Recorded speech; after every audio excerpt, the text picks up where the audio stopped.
pinatay ng mga banso ng aking mga magulang. I want the boy free to man, kill them all. Pero kasama ng kaibigan kong buhayang si Dakila, pinabagsak ko ang mga ganit para sa hustisya.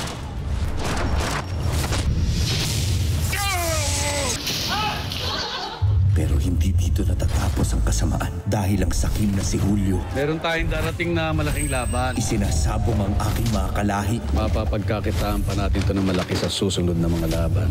At muling naghahasik ng lagim ang mga mortal kong kaaway. Magsisimula nang mawala ang mga tuba. Gusto kong makita ninyo kung paano mamamatay si Pablo. Lalabanan ko lahat ng mga masasama. Dahil simula na ng bagong laban. Dakila!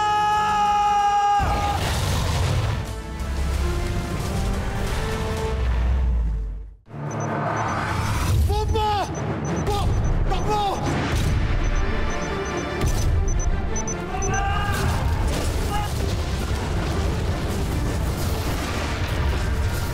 Sasabak ka sa isang delikadong misyon?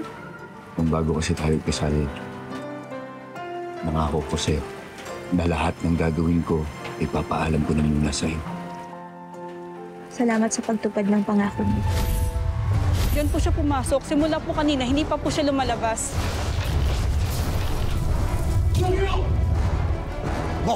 Okay.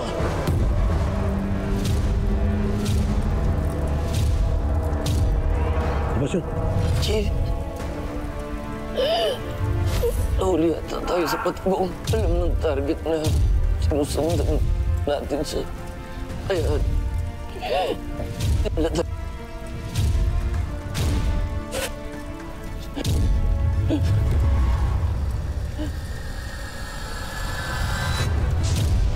Sinigurado ko lang na walang nakasunod sa kanya dito. Madulas yang atubaw na pinapahanap ni Sir Julio. Kung galit ka, mas galit ako dahil nalagasan ako ng mga tauhan.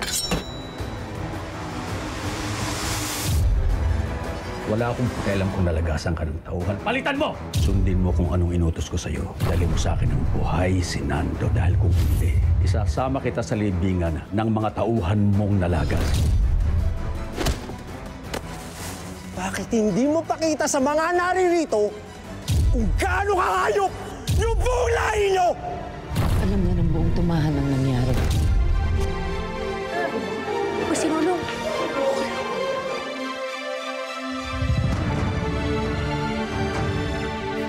Bakyo.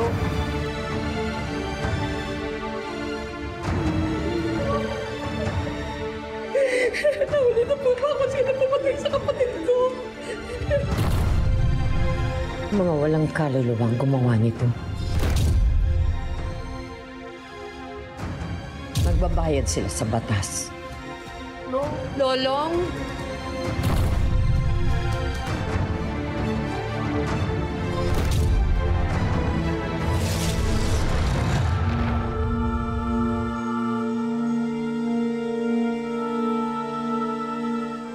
Dakila!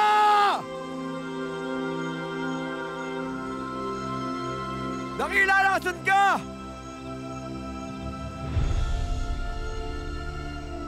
Dakila, kailangan kita! Nasan ka?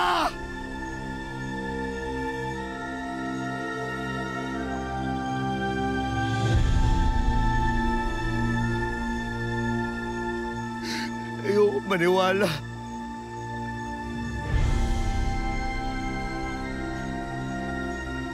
Na wala na kaming ibang nadulot sa mundon to, kundi kapahamakan sa lahat.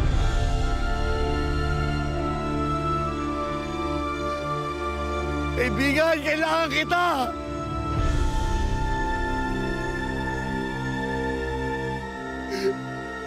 Ikaw ang nagpapaalala sa akin na hindi ako masama. Na mabuti ako. Dakila, huwag kang mag-alala. Akong bahala sa'yo. Mabuti ka pa, Dakila, no? Kahit kailan di mo ako iniwan.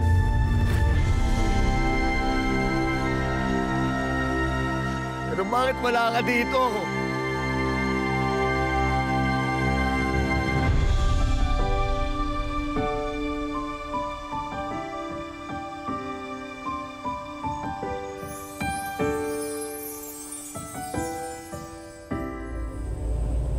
Napakarami nang nadadamay. Kailangan magbayad ni na Lolo Nando at ng mga kasamahan niya sa krimen na ginawa nila.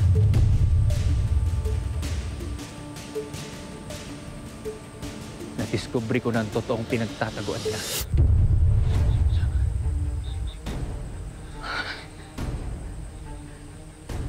May ano ka bang pinagsabihan nito? Kung saan nito?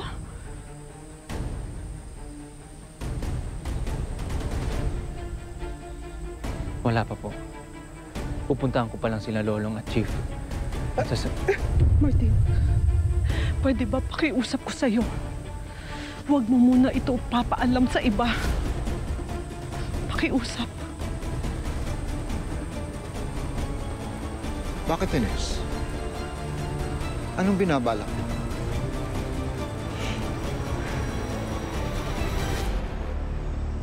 Ang ginagawa mo rito, Elsie?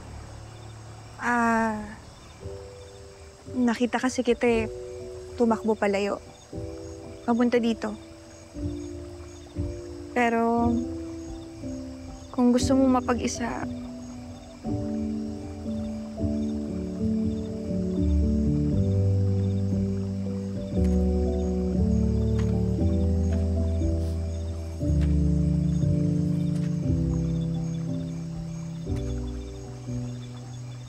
sino si Dakila?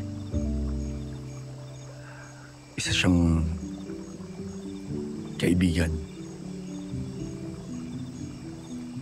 Matalik na kaibigan. Gusto ko lang kasi maglabas sa sama ng loob sa kanya eh.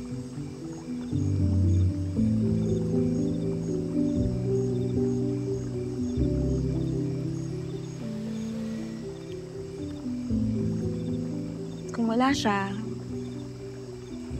sa akin,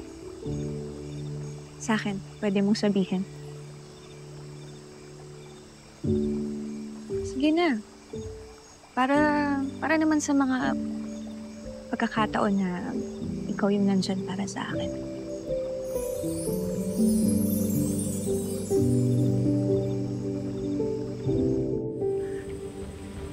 Gusto ko po kasing makausap ang tatay ko. Sigurado ba kayo sa desisyon na yan, Cha? Oo, alam ko na tatay niyo si Nando at lolo ko rin siya. Pero nakita niyo naman yung mga krimen na ginawa niya.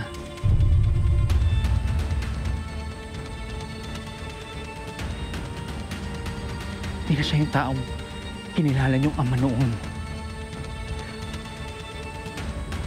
Alam ko yan. Dahil naranasan at naramdaman ko yan sa kinilala kong ama noon na si Armando Banson. Siguro naman, sasagutin mo ako. Ano ang ginawa mo? Dad, sorry, hindi ko naman sinasadya. Sorry, dinungisan ko na naman yung pangalan niya, Dad. You made a mess! Anak mo ako, Dad. Anak mo ako eh. Pero bakit ka naman ganyan?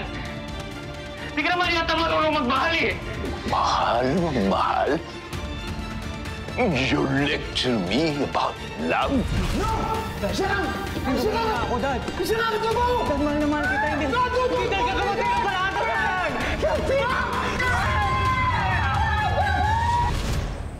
Kayang paguhin ng puot sa puso ang isang tao, Chinese.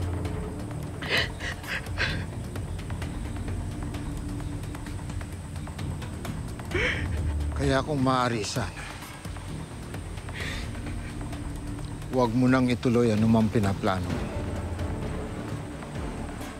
Baka mapahama ka lang sa gusto mong mangyari. Bigyan niyo lang ako ng pagkakataon na makausap ang aking tatay. Pangako ko sa inyo, ako mismo ang magsusumbong sa mga pulis. Pagkatapos ko siyang makausap, bigyan niyo lang ako ng pagkakataon. Kausap ang tatay ko.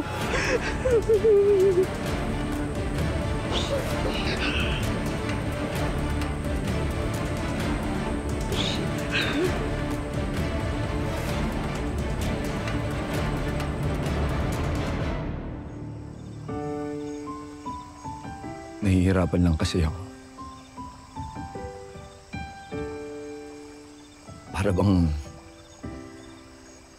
ang hirap gumawa ng mabuti. Kasi nagtatagumpay naman lagi sa huli yung kasamaan. Pakiramdam ko para bang sasabog yung puso ko sa tuwing may nabibigo akong mga tao. Kapag hindi ako nakakatulong.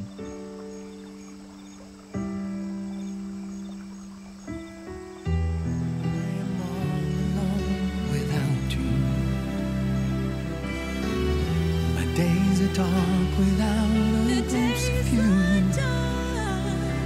Now that you came into my life, I feel complete.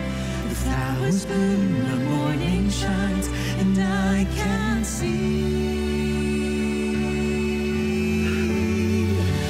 Your love is like the sun that lights up my whole world. I feel the warmth inside.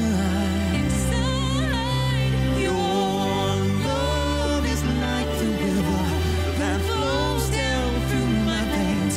I feel the chill inside.